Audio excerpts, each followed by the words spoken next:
नमस्कार, मैं संदीप कसालकर। स्वागत है आपका 3.0 टीवी में। आइए देखते हैं क्या कुछ हुआ वेब3 की दुनिया में। सांता रैली जोखिम भरी एसेट से बच रही है और प्रमुख क्रिप्टो करेंसी कोई एक्सेप्शन नहीं है।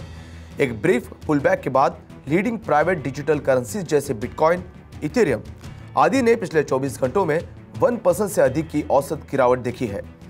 जोखिम से बचने वाले ट्रेड टेबल पर वापस आ गए हैं। हालांकि डॉलर में 0.1% की गिरावट आई है।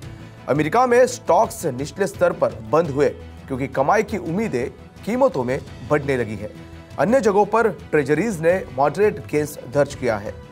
ऐसे में वैश्विक crypto market cap 807.04 billion dollars है, जो पिछले दिन की तुलना में 0.95% कम है। वही पिछले 24 घंटों में क्रिप्टो मार्केट की टोटल वॉल्यूम 26.69 बिलियन डॉलर्स है, जो 21.34% की वृद्धि करती है। डीफाई में टोटल वॉल्यूम वर्तमान में 2.07 बिलियन डॉलर्स है, जो कुल क्रिप्टो मार्केट के 24 घंटों के वॉल्यूम का 7.77% है। सभी स्टेबल कॉइन की वॉल्यूम अब 24.62 बिलियन डॉलर्स है, जो कुल क्रिप्टो मार्केट के 24 घंटों की वॉल्यूम का 92.23% है। स्टॉक और बिटकॉइन नीचे है, लेकिन गोल्ड की कीमतें $1,800 से ऊपर 6 महीने के उच्चतम स्तर पर पहुंच गई है। बिटकॉइन पिछले 24 घंटों में लगभग 1% की गिरावट के साथ $16,700 के आसपास ट्रेड कर रहा था। इथर समान समय सीमा में 1% की गिरावट के साथ $1,210 के आसपास ट्रेड करते हुए देखा गया। HSBC ने अपने नाम और लोगों के लिए यूनाइटेड स्टेट्स पेटेंट और ट्रेडमार्क ऑफिस के साथ 2 क्रिप्टो रिलेटेड ट्रेडमार्क एप्लीकेशंस को फाइल किया है। USPTO licence trademark attorney Mike Kondoudis के अनुसार HSBC के ट्रेडमार्क एप्लीकेशन कई डिजिटल प्रोडक्ट्स और सर्विसेज के लिए बैंक की योजनाओं का संकेत देते हैं, जिसमें वर्चुअल करेंसीज के एक्सचेंज और ट्रांसफर से संबंधित है। 15 दिसंबर को HSBC ने क्रिप्टो संबंधित ट्रेडमार्क एप्लीकेशन फाइल किए। अपने एप्लीकेशंस में बैंक ने डिजिटल करेंसीज को सेंड और रिसीव करने, कन्वर्ट करने और स्टोर करने सहित प्रोडक्ट्स और सर्विसेज की एक वाइड रेंज को डिस्क्राइब किया है। ट्रेडमार्क एप्लीकेशंस में कई मेटावर्स रिलेटेड प्रोडक्ट्स और सर्विसेज भी डिटेल्ड है, जिनमें मेटावर्स में इलेक्ट्रॉनिक माध्यमों से सिक्योर पेमेंट ट्रांजैक्शंस की सुविधा, मेटावर्स में बैंकिंग सेवाएं प्रदान करना और virtual credit card, virtual debit card की प्रोसेसिंग प्रदान करना, और मेटावर्स में virtual prepaid card, virtual payment card transaction शामिल है। HSBC में कई NFT सर्विसेज भी शामिल है, जैसे NFT द्वारा authenticated downloadable digital files. Made in Bengaluru Kannada film metaverse में अपनी मौजूदगी दर्ज कराने के लिए तैयार है। इंटररियलिटी एक कंपनी जो मिक्स रियलिटी टेक्नोलॉजी में स्पेशलाइज है, उन्होंने इस खबर की घोषणा की है। फिल्म मेड इन बेंगलुरु को प्रदीप शास्त्री ने लिखा और निर्देशित किया है। फिल्म में अनंत नाग, साई कुमार और प्रकाश बेलावड़ी जैसे कलाकारों ने महत्वपूर्ण भूमिका निभाई है, जिसे मधुसूदन गोविंद द्वारा लीड किया गया है। कहानी 3 सपने देखने वाले मिडिल क्लास लड़कों की है, जो अपनी स्टार्टअप यात्रा शुरू करते हैं। मूवी गोस ड्रोन कैमरे के साथ सेल्फी लेकर और मूवी क्विज में भाग लेकर मेटावर्स में कन्नड़ फिल्म कास्ट के साथ बातचीत कर सकते हैं। इतना ही नहीं, टॉप क्विज टेकर्स को 29 दिसंबर को एक्सक्लूसिव बेंगलुरु फिल्म प्रीमियर का टिकट दिया जाएगा।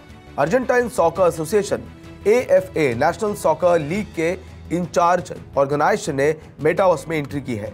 ऑर्गेनाइजेशन ने अपने यूजर्स को मेटावर्स में एंटर करने और टीम्स और प्रतिष्ठित खिलाड़ियों के साथ क्लोजर कनेक्शन से लाभ उठाने की अनुमति देने के लिए अपप्लान, एक real life mapping metaverse project के साथ कोलैबोरेट किया है। AFA प्रेस रिलीज के अनुसार अपप्लान की पार्टनरशिप में लीग की सभी टीम्स का डिजिटल रिप्रेजेंटेशन शामिल होगा, जिसमें players, tickets, games, historical movements और प्लेटफॉर्म एक्सक्लूसिव मूवमेंट्स भी शामिल है। जाहिर तौर पर यह लीग को यंगर वेब3 फोकस फैंस के साथ साथ फुटबॉल की दुनिया के डिजिटल कलेक्टर्स को आकर्षित करने की अनुमति देगा।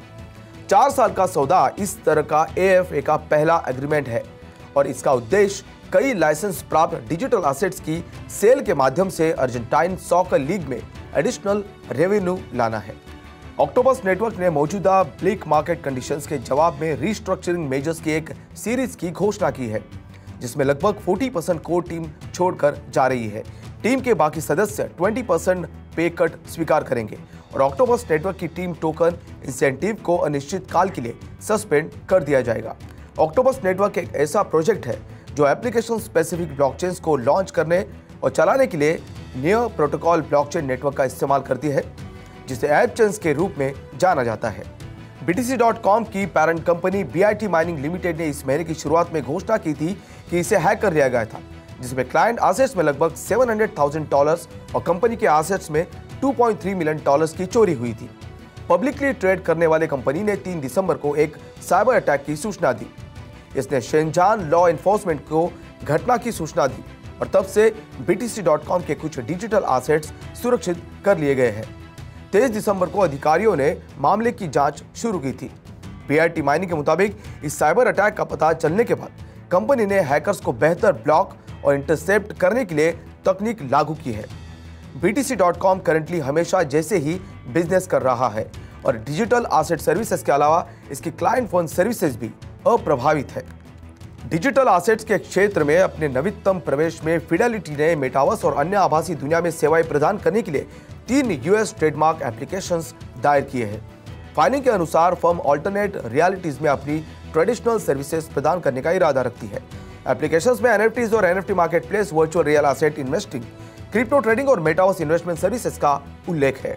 सिंगापुर बेस्ड राइवल वॉल्ट ने खुलासा किया है कि उसने अपने प्लेटफॉर्म पर सभी विड्रॉल्स, ट्रेडिंग और डिपॉजिट्स को रोक दिया था, क्रेडिटर्स प्रोटेक्शन के लिए दायर किया था और रीस्ट्रक्चरिंग ऑप्शंस पर विचार कर रहा था। उसी समय नेक्सो ने वॉल्ट के क्रेडिटर्स को एक ओपन लेटर जारी किया और घोषणा की कि वो अपनी कंपनी का अधिग्रहण करने का प्रयास कर रहा है।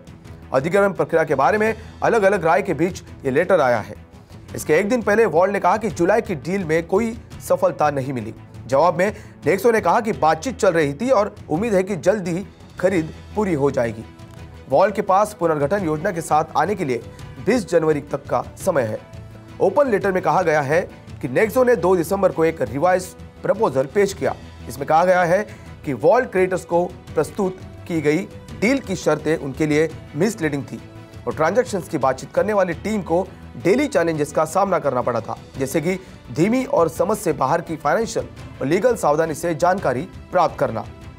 लंदन स्टॉक एक्सचेंज ARB और नैस्डैक ARBK पर ट्रेड करने वाले क्रिप्टो माइनर आर्गो ब्लॉकचेन ने US ट्रेडिंग के 24 घंटे के सस्पेंशन की रिक्वेस्ट की है।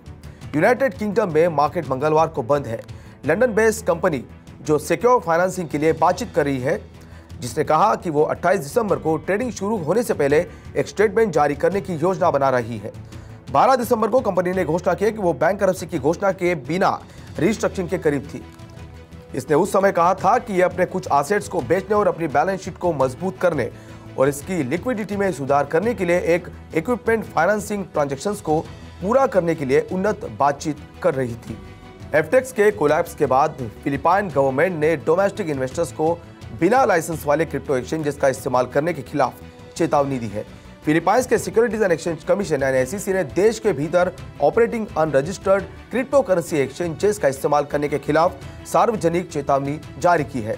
SEC ने सीधे तौर पर चेतावनी में FTX एक्सचेंज का उल्लेख नहीं किया है, लेकिन ये कहा कि चेतावनी एक बड़े इंटरनेशनल क्रिप्टो करेंसी एक्सचेंज के रिसेंट कोलैप्स पर विचार करती है। गवर्नमेंट एजेंसी ने लोकल लॉज का हवाला देते हुए दोहराया कि देश में बिजनेस करने इच्छुक किसी भी एंटिटी को SEC के साथ रजिस्टर करना होगा। उन्होंने लिखा, SEC फिलिपाइन कॉर्पोरेट सेक्टर का रजिस्ट्रार और ओवरसीयर है। ये 600,000 से ज्यादा एक्टिव कॉर्पोरेशंस की निगरानी करता है और इसके साथ रजिस्टर सभी कॉर्पोरेशंस द्वारा दायर फाइनेंशियल स्टेटमेंट्स NFS को इवैल्यूएट करता है। तो आज के लिए बस इतना ही। ऐसी Web3 से जुड़ी खबरों को लेकर हम आपसे फिर मिलेंगे। तब तक के लिए धन्यवाद। देखते रहिए 3.0 TV।